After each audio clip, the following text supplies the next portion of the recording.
নমস্কার বন্ধুরা, অনেক দিন পরে আসলাম আবার।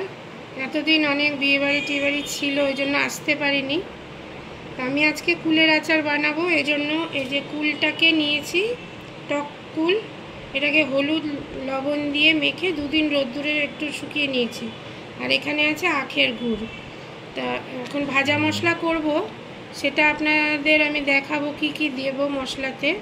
যারা নতুন দেখছো তারা শিখে নেবে, আর এই কুলের আচার সবাই জানে করতে। নতুন যারা আছে তাদের জন্য, তারা যদি শেখো ভালোই হয়। ঠিক আছে, আমি এখন ভাজা মশলাটা করব, সেটা দেখাবো। আচারের জন্য এই যে প্রথমে একটু ভাজা মশলা করে নিচ্ছি আমি। এই জন্য শুকনো লঙ্কাটা ভাজলাম শুকনো খোলাতে। এবার মৌরি দেব, 2 চামচ মৌরি দিলাম, 2 চামচ জিরা, আর সামান্য মেথি দিলাম। এবার এটা ভাজা মশলাটা ভেজে তারপরে এটাকে গুঁড়ো করে নিতে হবে।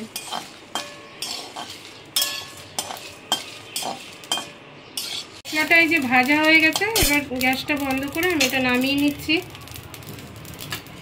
একটু ঠান্ডা হলে এটাকে গুঁড়ো করে নেব। কড়াইতে গুড়টা বসিয়েছি, গুড়টা একটু জাল হোক, তারপরে কুলগুলো দেব। ওর মধ্যে একটু লবণও দিয়েছি। এই গুড়টা জাল হয়েছে, এবার আমি কুলগুলো দিয়ে দিচ্ছি এর মধ্যে।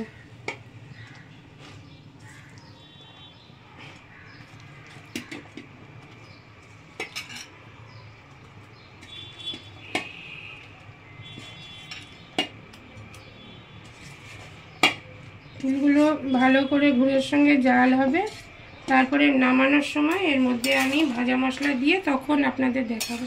এই যে কুলগুলো দিয়ে দিয়েছি, এটা জাল। আচারটা হয়ে গিয়েছে। এই যে 1/2 চামচ আমি সোডিয়াম বেঞ্জয়েড দিয়ে দিলাম, তাতে আচারটা ভালো থাকবে।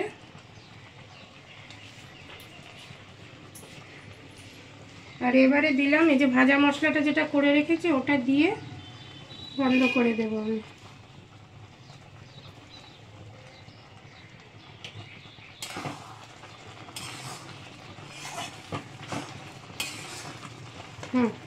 আচার রেডি হয়ে গেল। আপনারা প্লিজ দেখবেন, সাবস্ক্রাইব, নতুন যারা আছেন তারা সাবস্ক্রাইব করবেন, লাইক করবেন, আর কমেন্ট করলে খুব খুশি হব।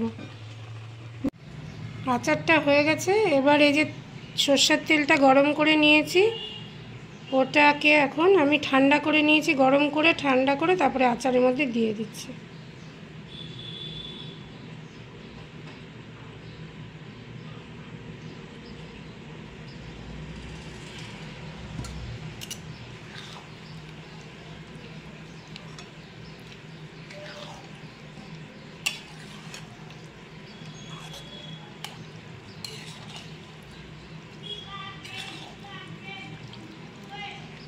ব্যাস, আচার রেডি হয়ে গেছে।